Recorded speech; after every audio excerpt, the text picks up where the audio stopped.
We are. Just be on the recording. again? Be on the recording.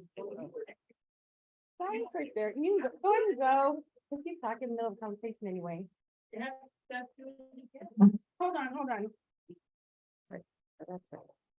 Welcome to the May meeting of the Spring Valley Lemon Grove Democratic Club. And we are celebrating Mental Health Awareness Month. We have wonderful speakers lined up for you. But before we do that, we're going to allow some candidates to do a candidate introduction. It wasn't recorded before. So it's up to you if you want to be on the recording for people. Only if you Yeah. want to. Yeah, no, yeah. Yeah, now the microphone is working. We're good. We're good.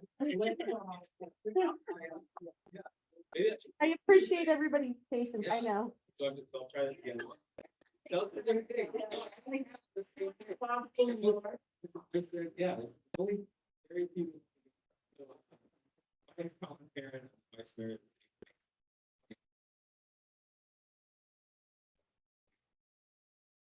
little bit about my background.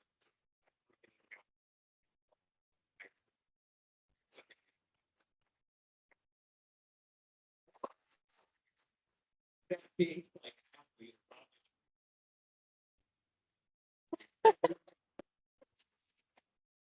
And yes, and I earned my Eagle Scout badge here in East County in 2362, right in the San Diego area. And then with UC San Diego grad, and when you go off, we'll be working back to San Diego and practicing law for a while. Worked for a couple of years. I was on the chair. I heard one. I got served in his administration for a few years. So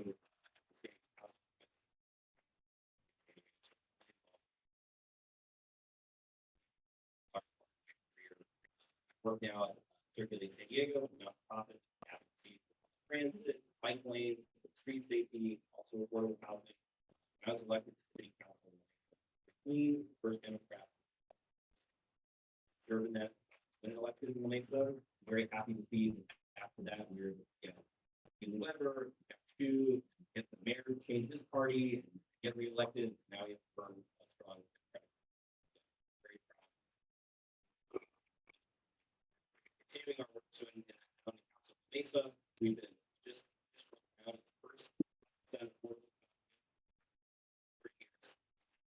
Right across the street from City Hall. Doing labor agreement. And we're also fighting and supporting our healthcare workers here.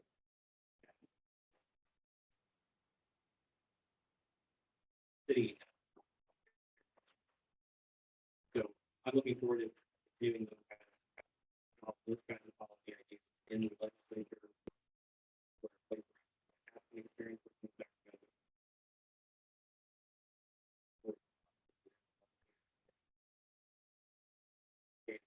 I am also going to repeat.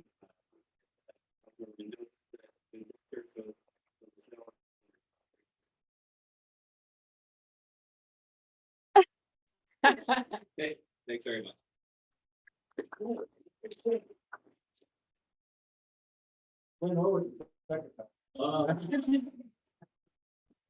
That's okay. We're not sticklers on the time around here. All right, so I am Seth Smith. I am the current county commission chair for. And one of the things you want to do.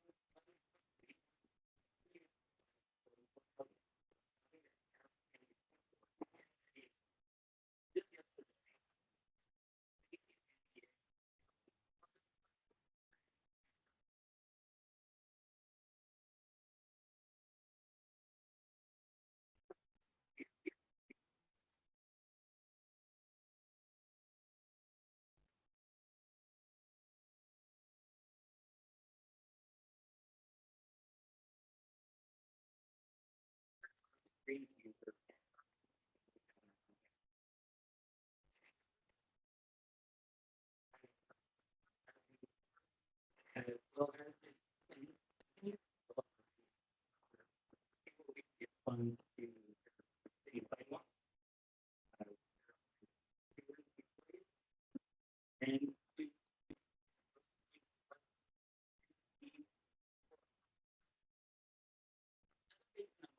or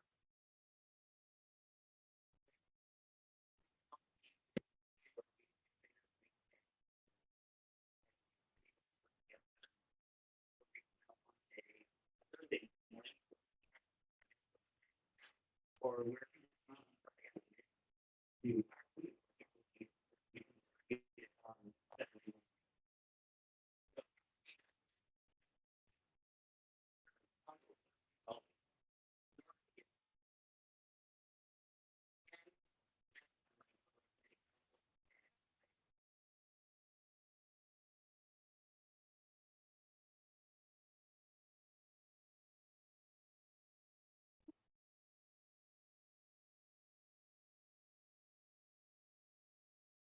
Some positive things about lemon grove for some reason.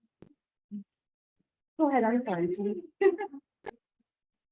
Hi, everyone. My name is Connie, and I'm running for the restaurant healthcare district zone covers the Lamesa area and also in the Fairfield, the President and the Lake.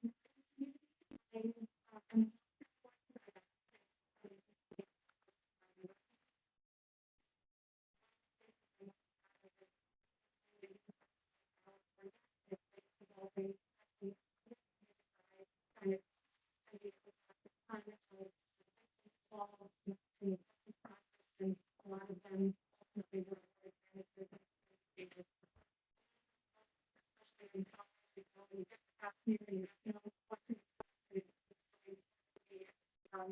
support a lot of women and making sure the healthcare is was those not familiar, healthcare district provides health and wellness programming in the city of San Diego and also supports the Sharp Rosemont Hospital, which assembly candidate just described as one of the supported the patient holding out facility, and I heard also they just unionized 1,500 healthcare workers, and these are folks like that. And they're currently waiting to access the union justice to challenge that NLRB for them to access those benefits. And so one of the key things I'll be emphasizing is healthcare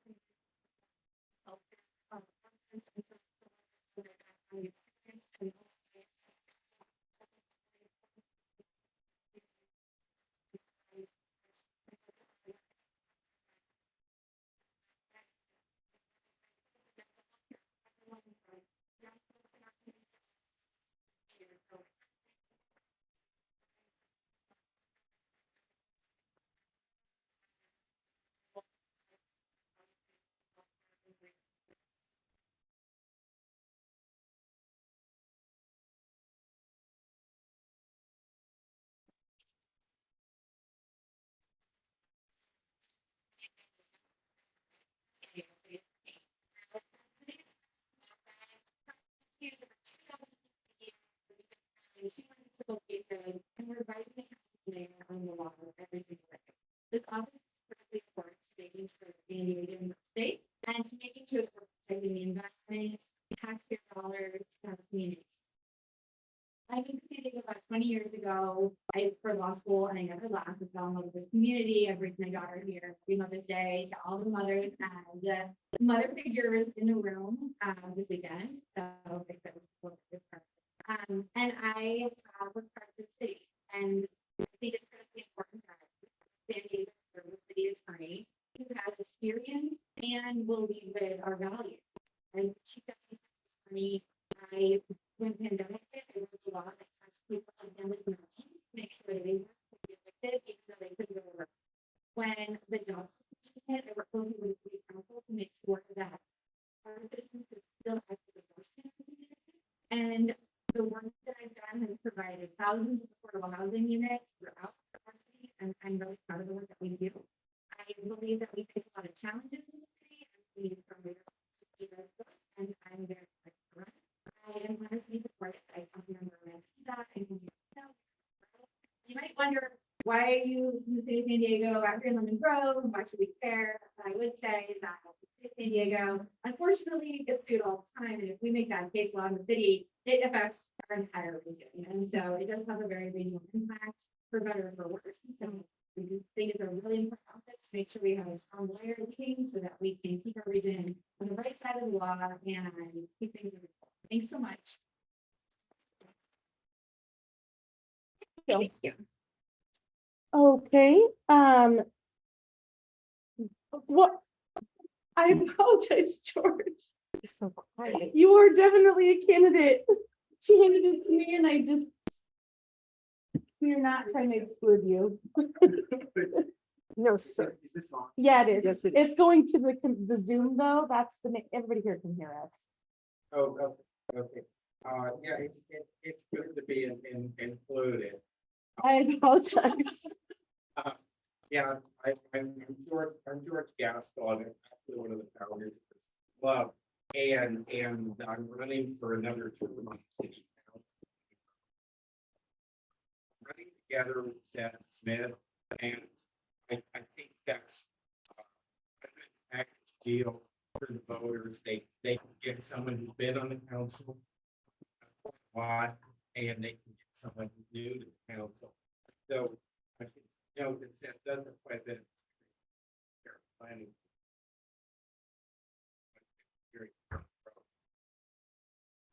Think about why I'm running. It's really because there's a lot of work to be done, and we need experienced people to do it. The council, gets in the news for the wrong reasons. Although I have to note that if you search George Gaskell Lemon Grove, very different set of articles and very different set of quotes. It's stuff that people don't notice as much, like my comment about economic development, how that would possibly pay for a traffic signal. The little practical things that I'm proud to have said, and I don't mind being quoted accurately. That's always nice.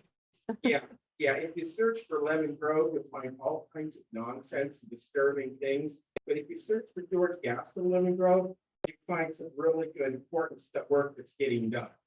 And I'm proud of that. And I'm looking forward to the time when important, practical, thoughtful work is more prominent in the news and the nonsense is less prominent. I'm looking forward to that day. If you follow my political activities, there's two things that I tend to talk about: money and people.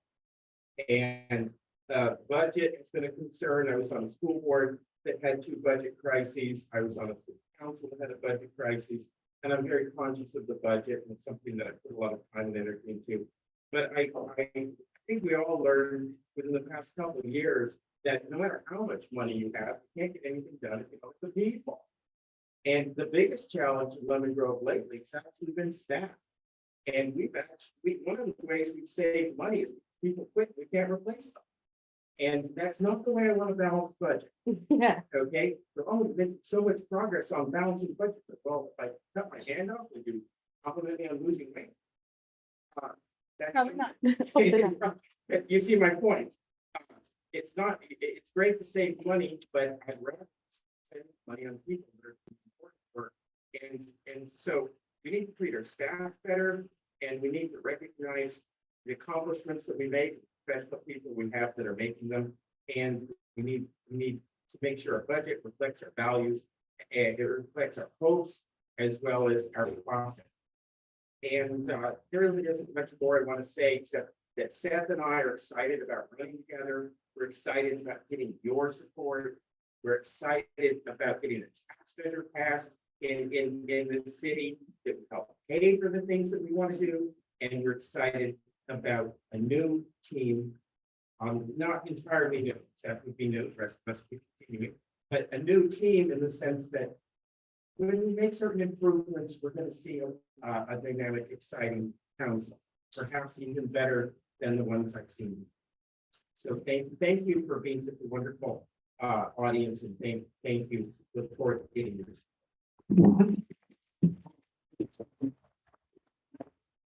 When are you kicking off off your campaign? May, Yeah, May 20th. yeah, May 20th, and I believe that's at Jeffers. It's at my- And John's, wonderful home, I told which is, we just found out. One of the. In the city. Thank you. Thank you, George. Thank you to all of our candidates. So now I do wanna, move into our programming, because, May, if people are not aware, is Mental Health Awareness Month. There are several other things, but this is something that is personally near and dear to my heart, because I have struggled with my own mental health since trauma as a child. And so, I am actually very proud of the program that we're putting together tonight. So I would like to introduce Lisa Garcia, who is the program project manager at Recovery International and sits on the Suicide Prevention Council. And there's a whole bunch of other titles that she's going to share with you in her introduction. And then we also have the very wonderful and lovely Kenya Taylor, and her diploma friend. And you can be my friend too. And you listen. Kenya is a licensed marriage and family therapist, and she's on the California Democratic Party's executive board, among other titles that we will not share in a partisan setting. So I don't care who goes first. Okay. So what I would like to do is let's hear a little bit about yourself, introduction, whatever you feel is appropriate. Oh, I need the mic over here. Right. I'm sorry. Did anybody didn't get it back? Good evening. My name is Kenya Taylor. Thank you so much. If you can hold it a little, yeah, if they're not as sensitive as we'd like. Therapist in County.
Yeah, oh yeah, I forgot to say that. We have the same birthday. on the work that each of you are doing. And your time will be left behind.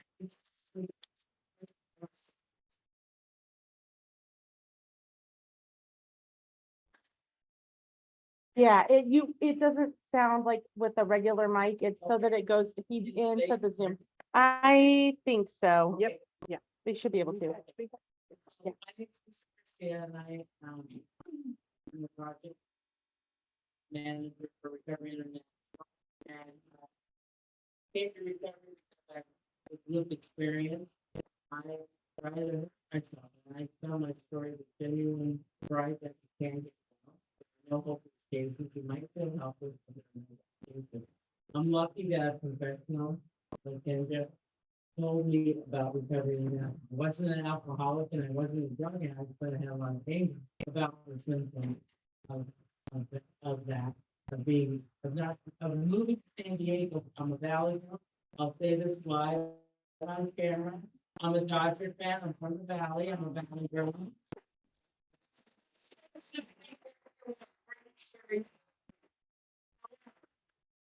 I have a large catering company and I want to know how and break it.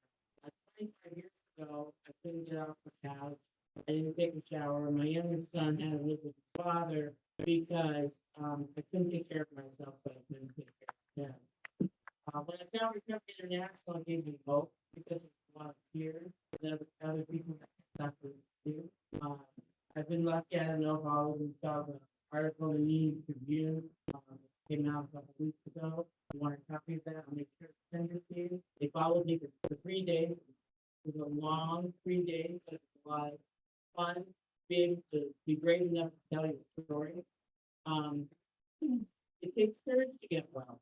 It takes courage to be able to sit with people and say, "Oh, you never had, you never said." It looks so like normal, whatever that is. And I always say the normal is the setting on the washing machine. So you're welcome to ask any questions that they have, and I'll turn it back over. Thank you, ladies. So I think there's a lot of hot topics that a lot of people would love to discuss. You kind of touched on it a little bit, Lisa, and Kenya did as well. But is there anything that you would like to add kind of about why and what got you into the mental health care field?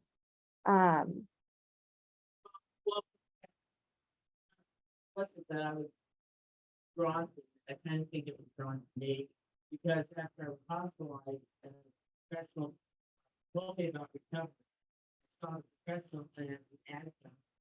In Recovery International, we don't talk about victims, physicality. We leave it to the professionals to talk about little things, triviality, like a shoelace break, or we don't have milk in the house at nighttime, but we're going to do breakfast in the morning, and we get worked up. So little things that could get us worked up, but we treat it like an emergency. But the question was, what got me involved? I started to feel better by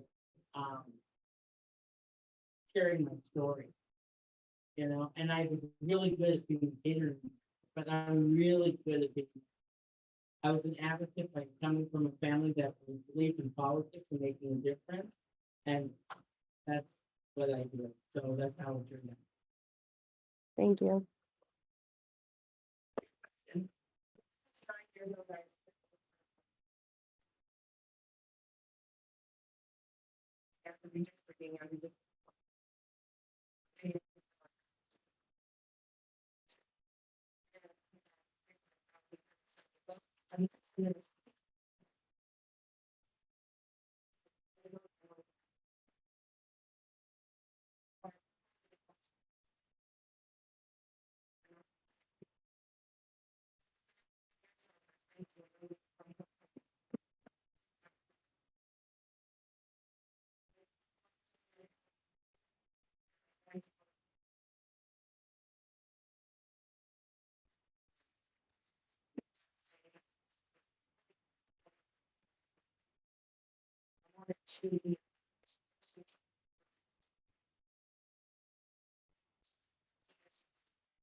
complicated for them.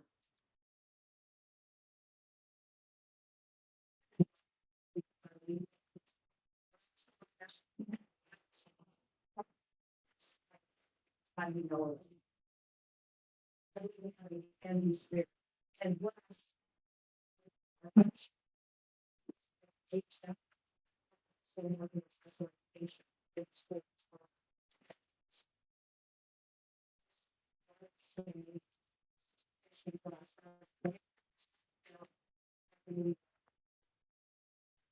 For Democrats here, what are best practices? There's a lot, more, they try to decide. Housekeeping, we can't send everybody.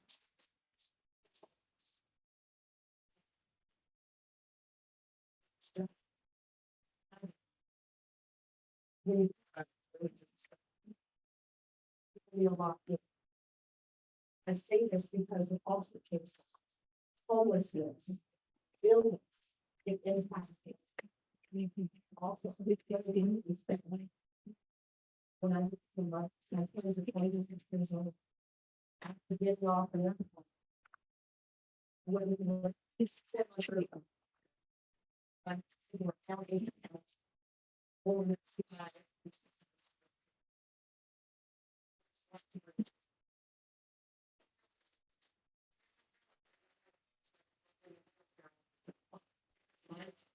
A lot of times, parts like it's turned upside down by having 15. Not know what it's like to be a black woman.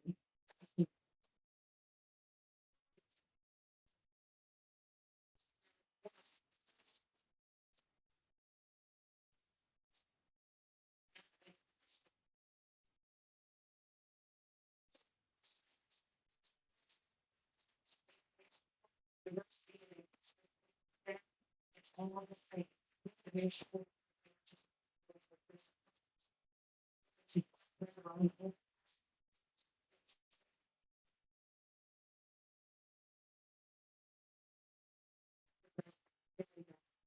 And I'm because great people like you in this room who listen to me.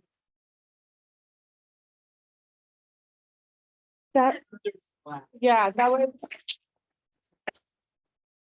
Yeah. I'm over here like ready to cry, but like that was very moving. Okay, so,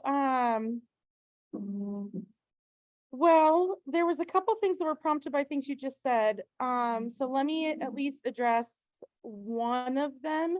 And then we'll move into some of the things that I know are hot topics. And then, I will also make sure to hit this other one. But you mentioned, Kenya, the foster system.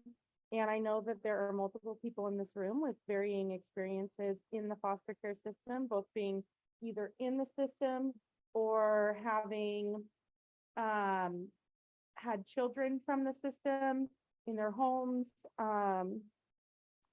been broken by the system, felt let down by the system.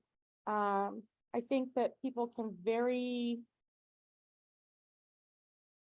I guess, it's not, collaborative is not the right word, but I think we can all agree that this is a system that needs a whole lot of work and a whole lot of change to, honestly, I feel like it should just be ripped down and start from scratch, but then what would you do with all the kids in the meantime? So I don't know what the solutions are, but from the perspective of either one of you ladies or both, what do you see as maybe the top 1 or 2 or 10, if you feel like there's that many major problems? And are like, can you think of any solutions, or do you have any solutions, or are these some things that we just really need to get big groups of people together and like really collaborate to kind of brainstorm solutions, because we're just not there?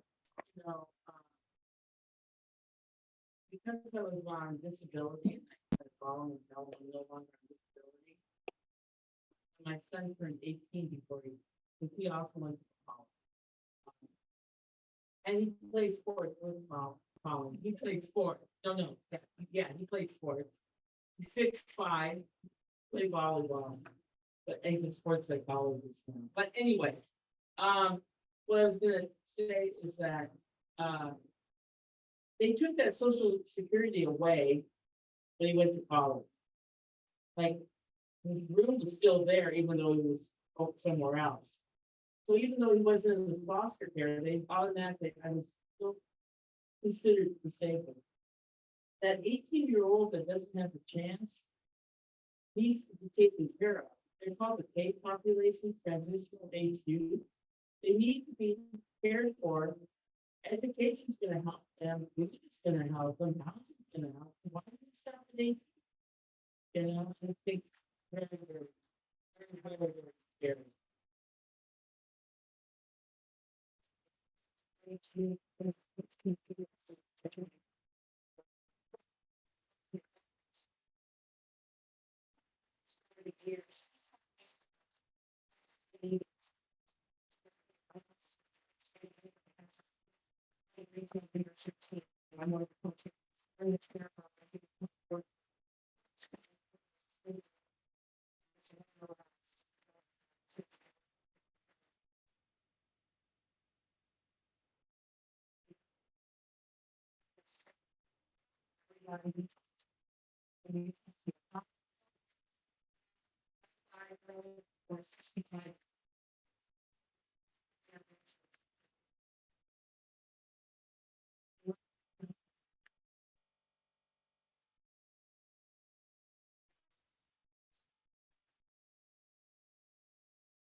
I would venture to add to what you're talking about, differences at every school. I would say that there's also a huge difference sometimes just in the training that they get at different sites, which can be part of that problem. Like, we need cohesiveness and training, but we also need to be flexible because our student populations are different at each site. Like, communities are different in different areas. I appreciate that comment. And today I was talking to a researcher from UCSD, and you know, how important the peer is, and that's what they consider a person's lived experiences to being able to talk to another person that's not feeling it. And they call them peer support specialists. They go through a special training and such. And I would say that one of the things that's really important is that when a kid gets aged out, where's his resource or her resources? It's just wherever. I've worked downtown with some of the kids that they were homeless, K population, and I've also worked at CRF, which is in Heartland, where the mother is driving around looking for the kid. Panic, panic, panic, panic. And she's going, have you seen Johnny? And not allowed to say. So we're to the other extreme of the HIPAA law, we're not allowed to say. And I said to both my sons are therapists, say he's fine. And you can't. And I think that's one of the hardest laws, so that the mother can at least, or the father, just say, he's fine, and he'll call you when he can. Or he's safe, Or yeah. he's safe, just safe, he's safe, right? You can't.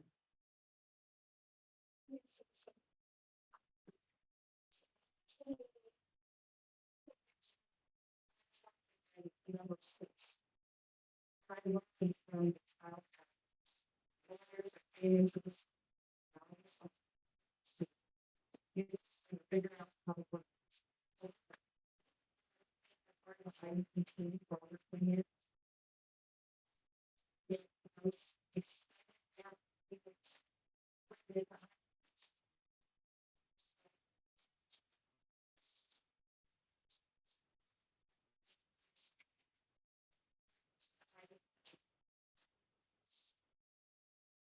Support.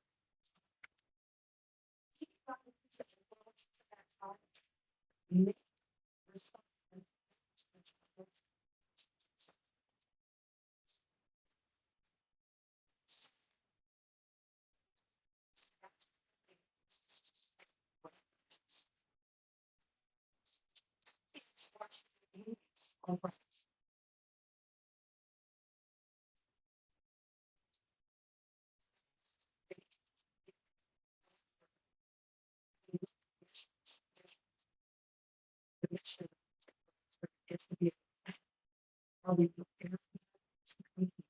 And not really change the a lot about faith and race and ethnicity.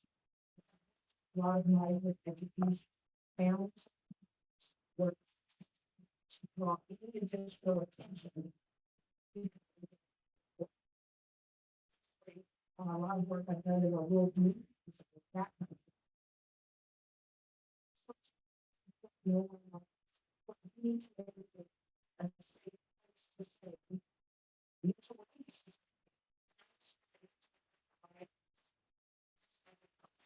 risks happening to all times. I'm wrong. Get support. We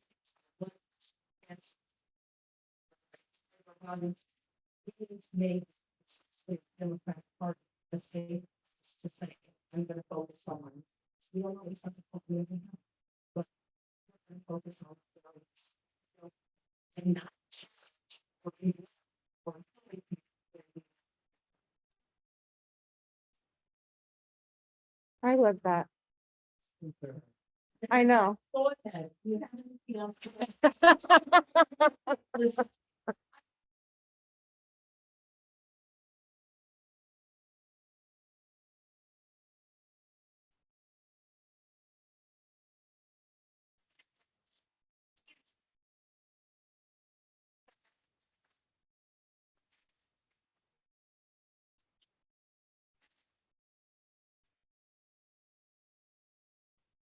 And it, you know, that probably don't even remember saying that. I don't. You're right, I don't.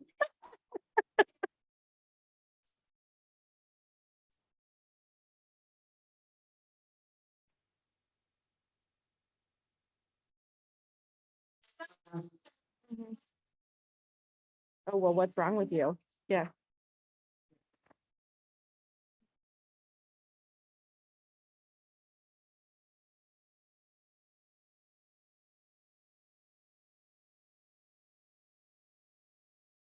So, Yeah, and if we did that first before the crisis, we would have a lot of favor. But most people do it the other way. They go to see a therapist when they're in crisis, as opposed to doing it. You go to see a dentist for maybe a year, barely, right? Why can't we go to see a therapist and check in twice a year? You know, it's really manual care. I'm gonna just point out that I have not seen the dentist regularly since the pandemic. But I know, dental work will be the next month's topic. No, I do need to call my dentist, Dr. Kevin. Children's dental work. Right, find out when dental awareness month is. So I don't think just- we want to do just programming on that. So just to carry this a little further.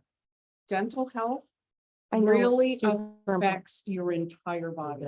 It's one of the reasons why Medi-Cal doctors have been pushing Medi-Cal paying for more and more dental work, because your body can fall apart. Included in that is your mental health.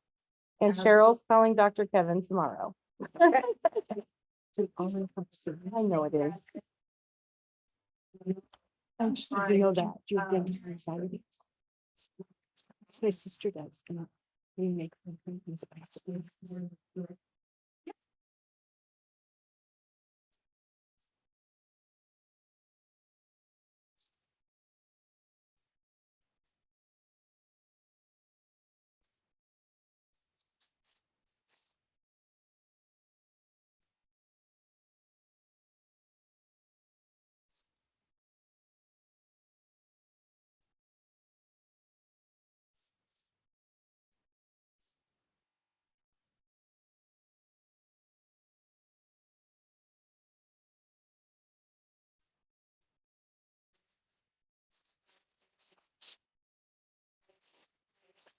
Running for the school.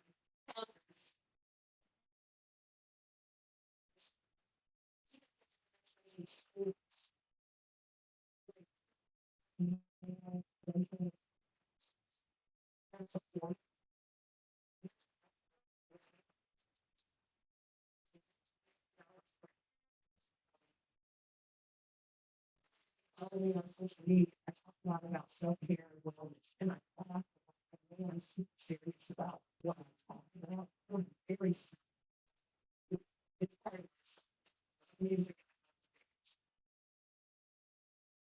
Especially those who are part of the or the niche substance use. They have access. More fun.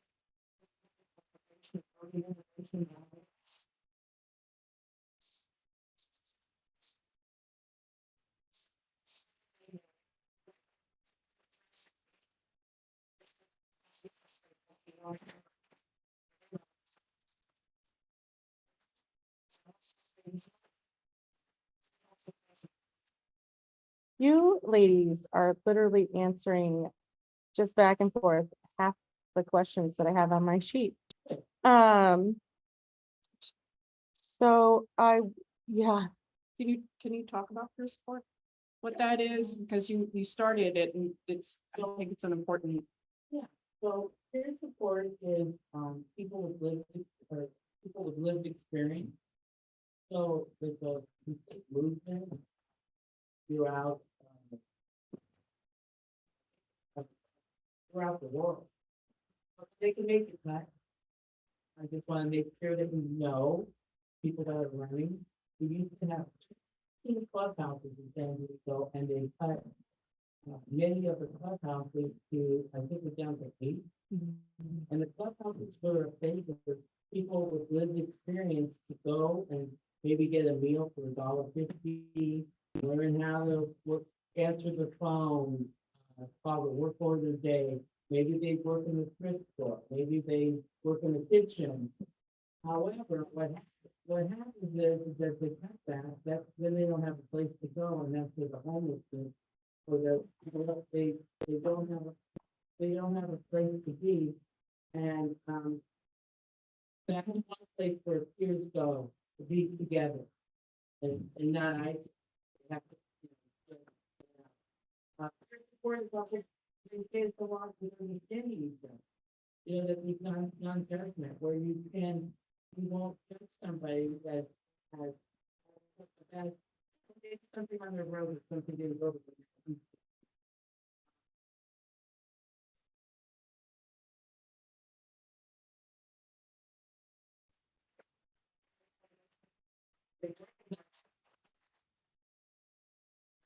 They feel more related to somebody with lived experience than somebody that they feel like they can help enough. Support without treatment, and it's support without judgment. It's a mutual relationship. And a lot of the county contracts will not fund the contract if there isn't a peer on that contract. Be a part of the team. Without making sure that peers are integrated in the hospital and answering the phone. Anybody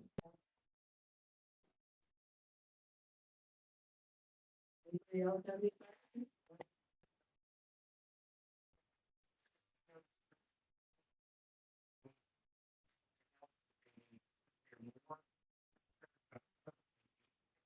Like, how does it roll, or how or and you can go somewhere and I agree.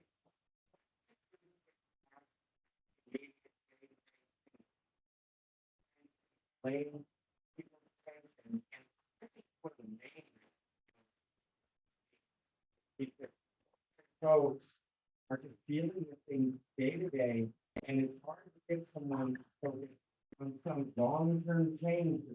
That is something that they're concerned about that is in the wrong way.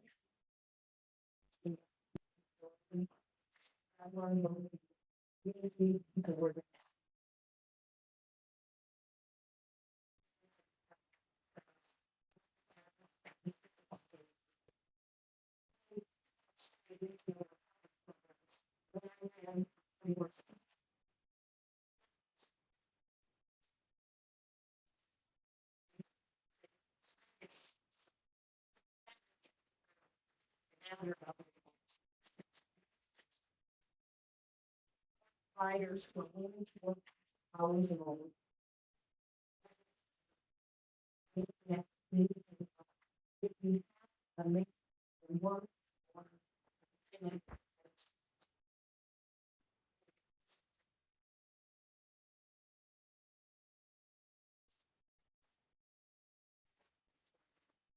Their spouse on the street gets. Many of you probably don't know when people look for help. They have teenage male son, they're denied. The shelters for girls have male son. That's not fair. I had no idea. There's. They're very important. So,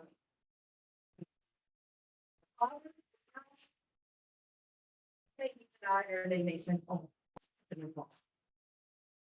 You stop making money off of people and have programs that work. But ultimately, we need to meet the people where they are, and based on data that I've received over the last 3 years, people say they need services, they need childcare, they need transportation, but they also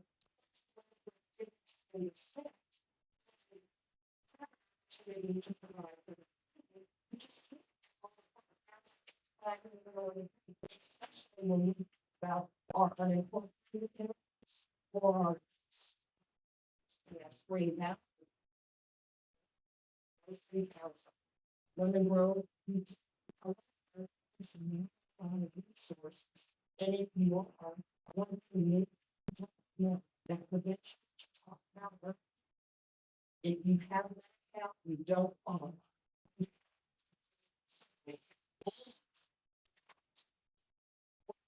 All significant.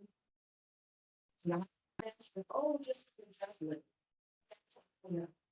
So we need prevention and early intervention funding. We call it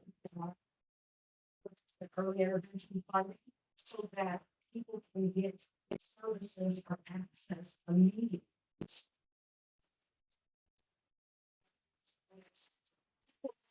Jobs all the time. People are trying to do their day. Hopefully have oxygen and speak.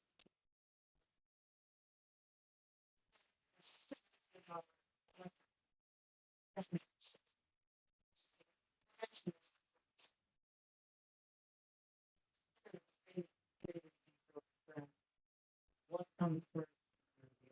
You know, like, but I remember a therapist once said to me, you know, in the airplane, what would you put on your face first? The mask, a leaf for your kids, and the color of I'm like, I knew you'd say that. You have to take care of you first, but you can't even take care of the car. And we say in Recovery International, mental health has to come first and foremost. If you don't have your mental health, you can't do anything. And so one thing for sure is that that mask has to go on you. Just like you were saying, well, you have to do this and you have to do this. Can't take care of, anybody else. You know what, you have to get to the job. You're not taking care of all the daily rounds. But that requires a shift in society. Because the rule is, do your job. Oh, you're sick, fine, do your job. Oh, you have a mental health issue, okay, deal with that someplace else, do your job. Or you're fired. Because That's one of the things that I'm able to do because I get my money outside. Same thing. I can say what I need to without fear of retaliation on the money being. Mhm.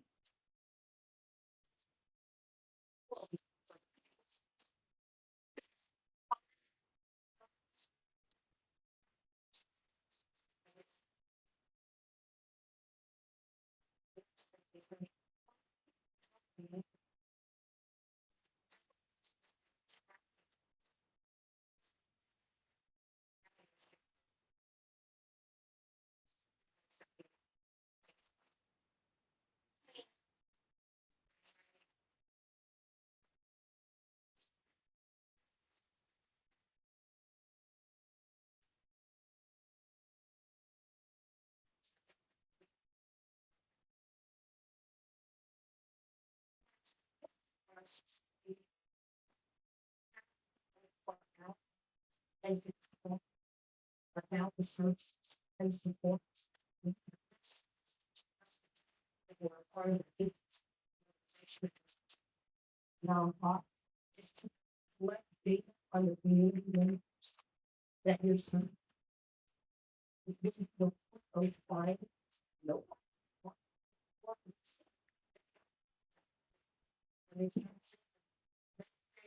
Program or resources. The make.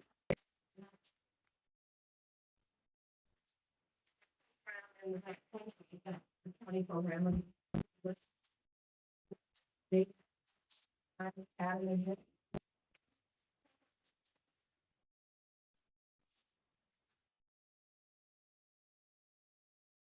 We need more data focused programs, I think. So I want to see if anybody else has any questions. Yes, please go. So I'd like to, okay, so thank you for hosting this mental health awareness month. And so I'm thinking, I was very impressed with the slate of candidates who are running for city council, assembly, city attorney. If I miss anyone, my apologies. So when we think about services, as these two professionals are describing, well, who do you call after hours? If you are living someplace and there's a noise going on out, Lemon Go and other places have pretty hectic homeless population. But who do you call when there's a disturbance? Typically, you call 911 for the police. So maybe based on what Kenya and, please?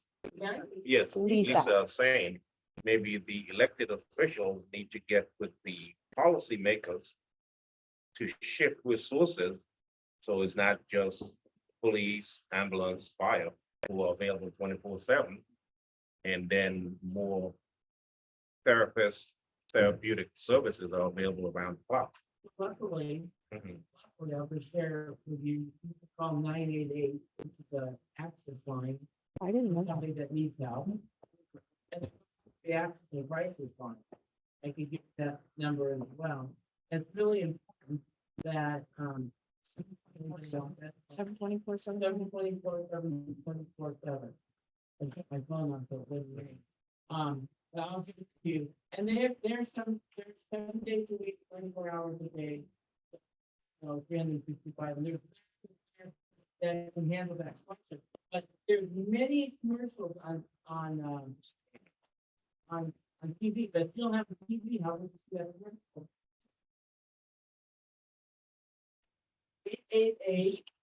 888-724-7240. Okay, so that's the access and pricing. Anybody can. Who answered the phone?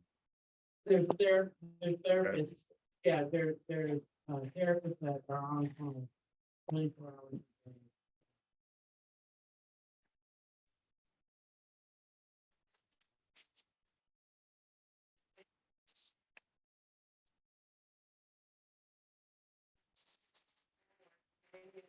a day. Treat it like this.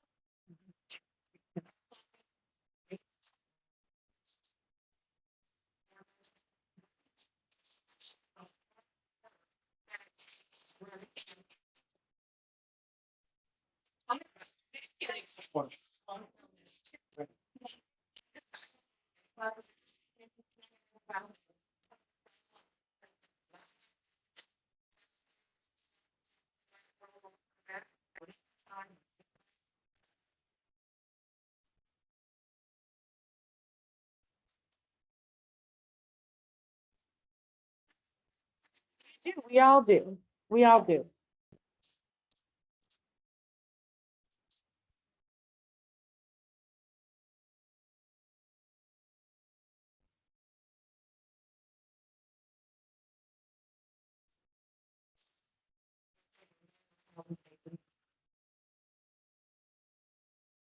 I think what some people forget about therapy is that adults rarely have another adult that's a truly safe place by law to just have a place to share your thoughts, to share your feelings, to share things that maybe you don't share anywhere else.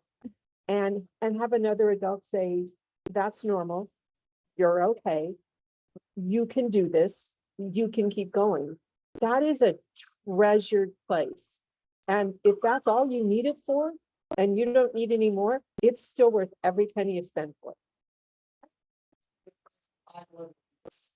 I have. If you love quality time, you can talk all of it. But if your love language is acts of service, gifts, affirmation, physical touch, it may be less than fun.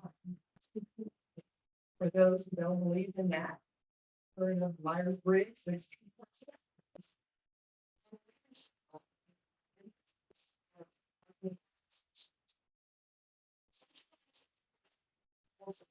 The most.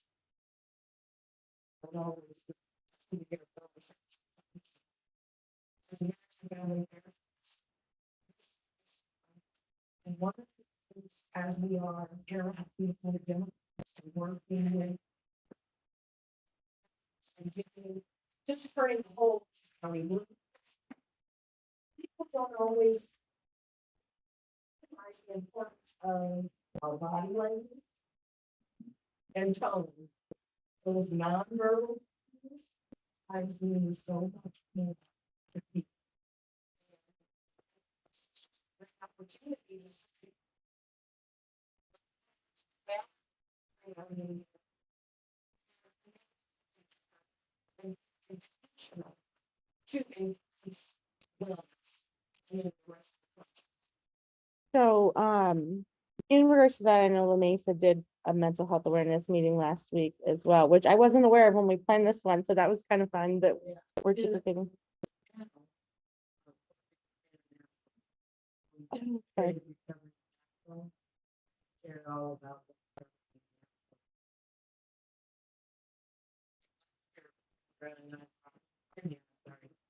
same thing, we did, I have four different people, somebody.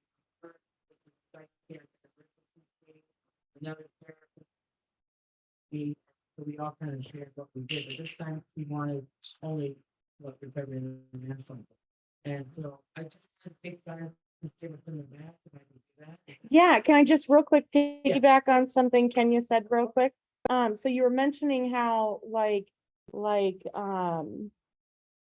body language and tone, like how they can be really hurtful. And what I found and like, I'm going to share something about my husband. So I don't think he'll care. He's not overly private, but like my husband more recently started seeing a therapist, and I've been seeing a therapist since my early 20s, and really should have been seeing a therapist since I was a child. Like I've done a lot of work on myself. Like I found, like I can pinpoint where I think certain behaviors or character defects that I have come from. So what I have, and so like with that, I can sometimes see when like somebody is like shutting down or like switching, like the wheels are moving in their head in a direction that might not be positive. And or they might be positive. But what I have found is with that, like I've noticed a lot of people, my husband included, and he means well. He's a really great guy. I love him very much. Often when his tone is more terse or he's more direct, he doesn't realize that his body language is even different, or that his tone is different, and that he's coming off as aggressive. And I think that is an important caveat to mention along with that, because I think along with mental health, and this often goes with marriage counseling, I think it's really important that as a society, we become more familiar with assertive communication as our standard form of communication, especially when we're talking about conflict resolution, because I think our go-to in conflict resolution is either often to be aggressive or passive aggressive, or to just brush it off and act like it never happened. And none of those are healthy ways to deal with it. And so in our own path to finding assertive communication, Brian is doing better about recognizing when his tone is getting a little, so I don't know where I was going with that, but does that make sense? Like, you think?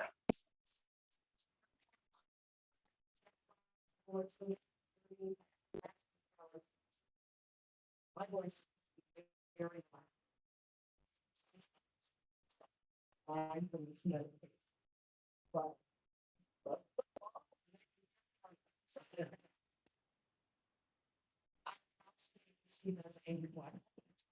when I'm passionate, I'm very passionate. You see how the tone is, some people say.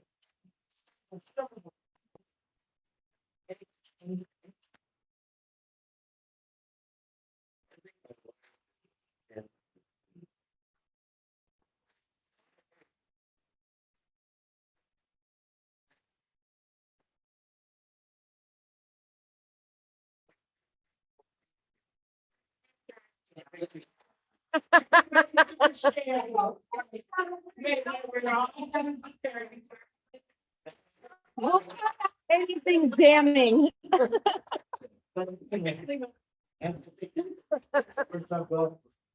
Okay, we're almost done. I think to be really careful about talking about tone. You started going there, talking about tone without talking about our perceptions about other people's tones and our reactions to those perceptions. Exactly.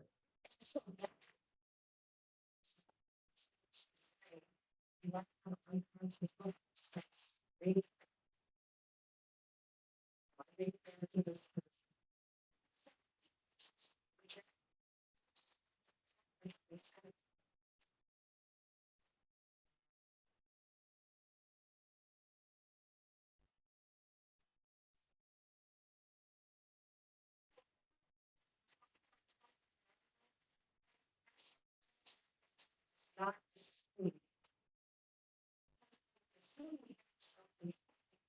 quite loud projection.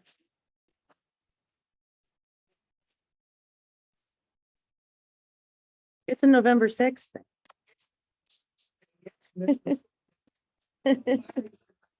Cultural differences. We share a birthday. Oh, it's not really.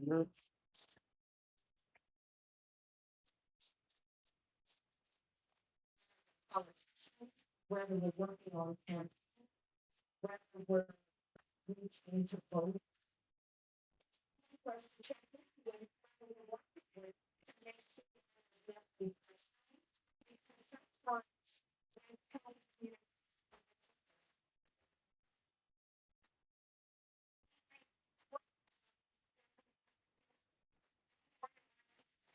my friend.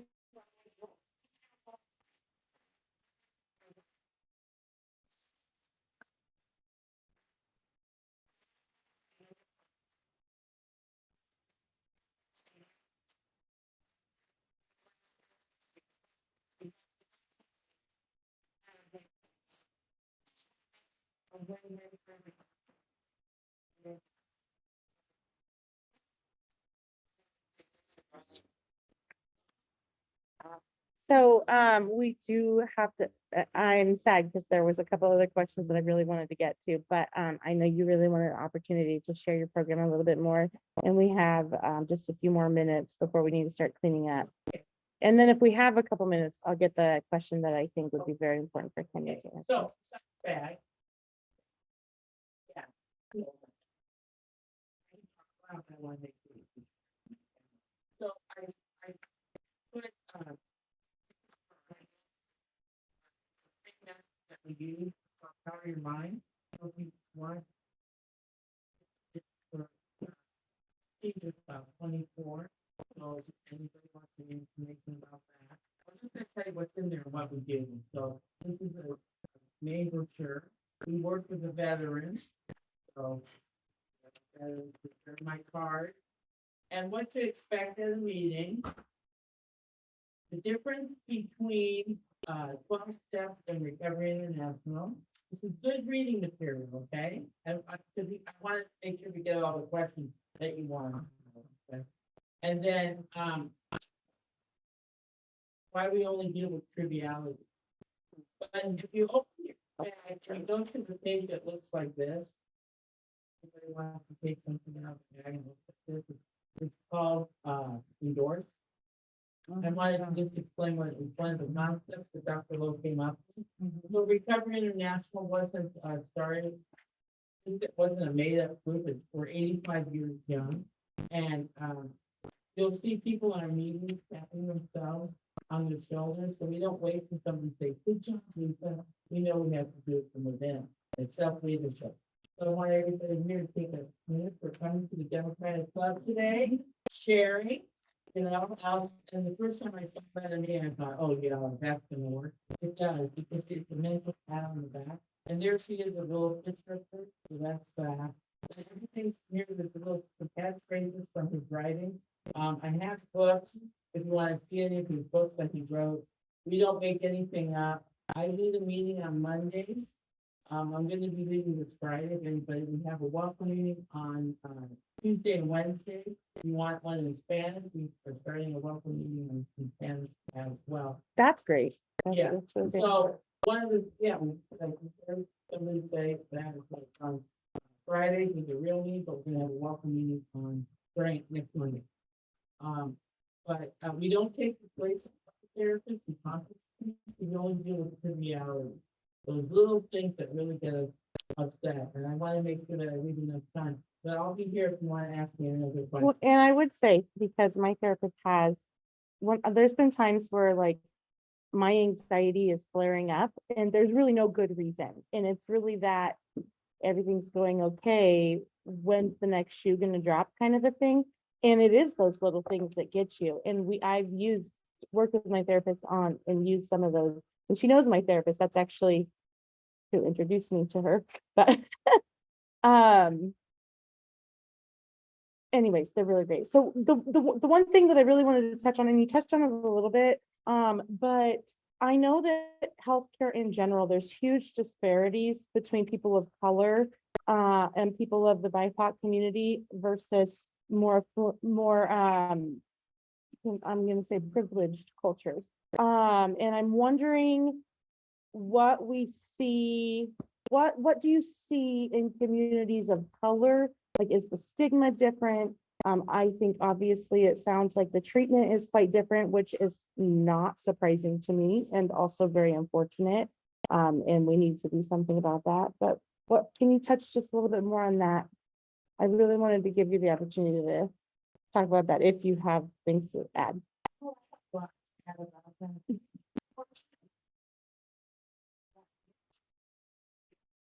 Great.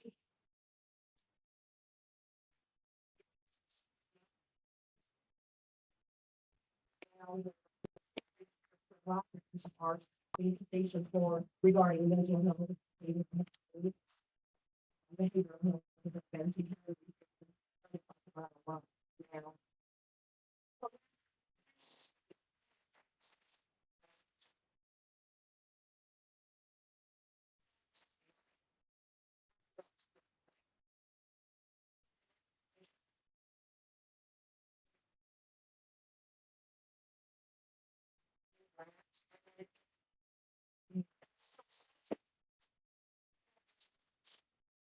On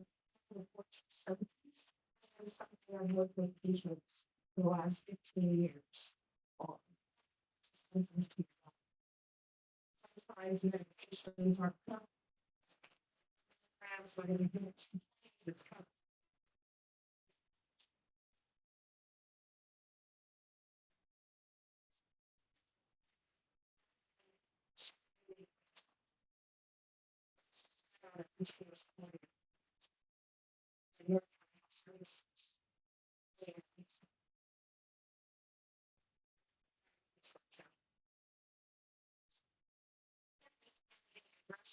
Experience.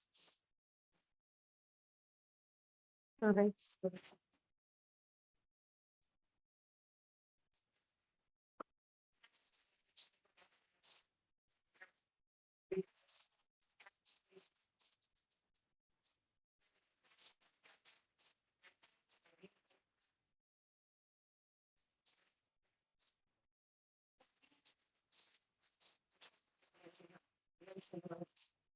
Resources.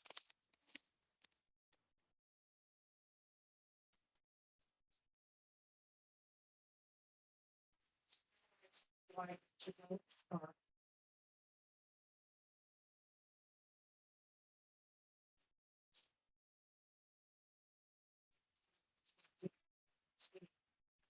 I had to go back 3 times saying on the right run.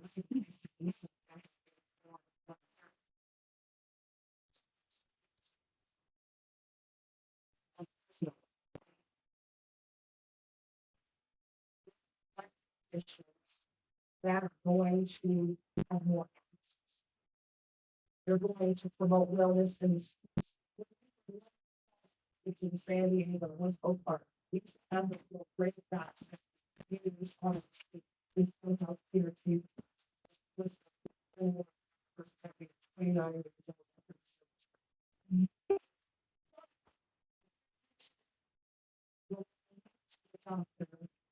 Wellness checks. Well.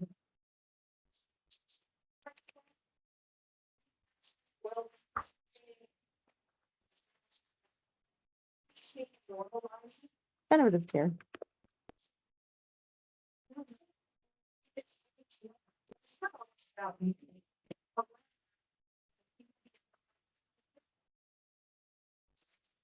And in politics, it's often about money. What's the bottom line?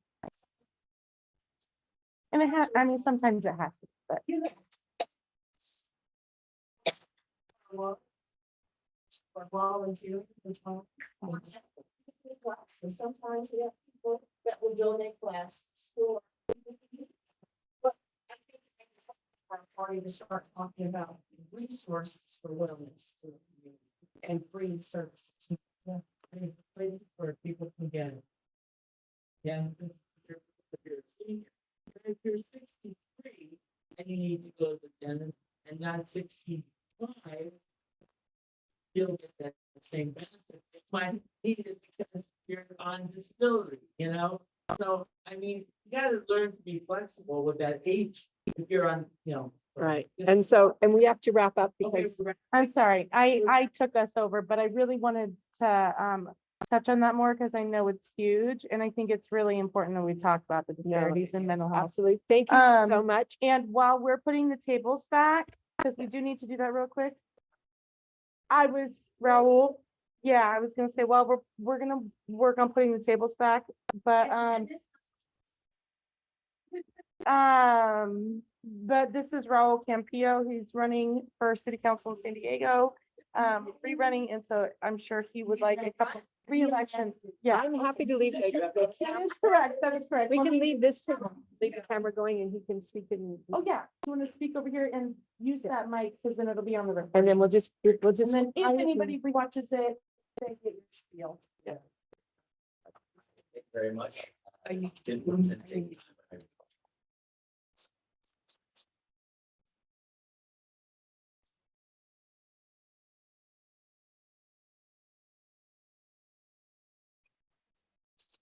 One 25 East Parks, Florida. I grew up in East County. You, work everybody's. But I went, but I went to uni. So. Go uni.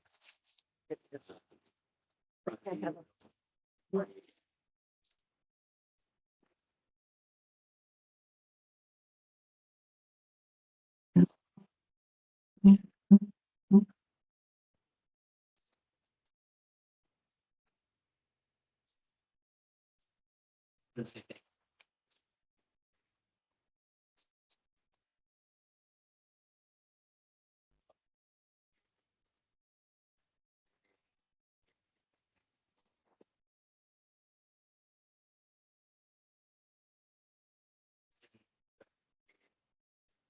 Coordinating.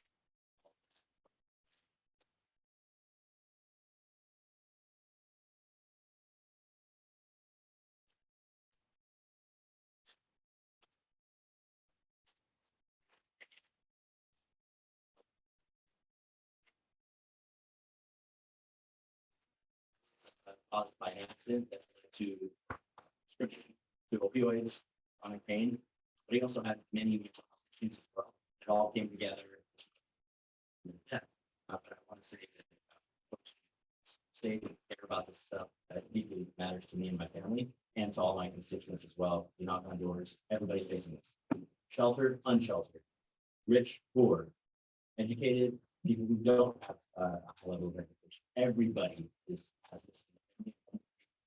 Some more extreme, some less. I just want to say thank you very much for highlighting this. And you have an ally and making sure that resources. And statistics like officials. Absolutely.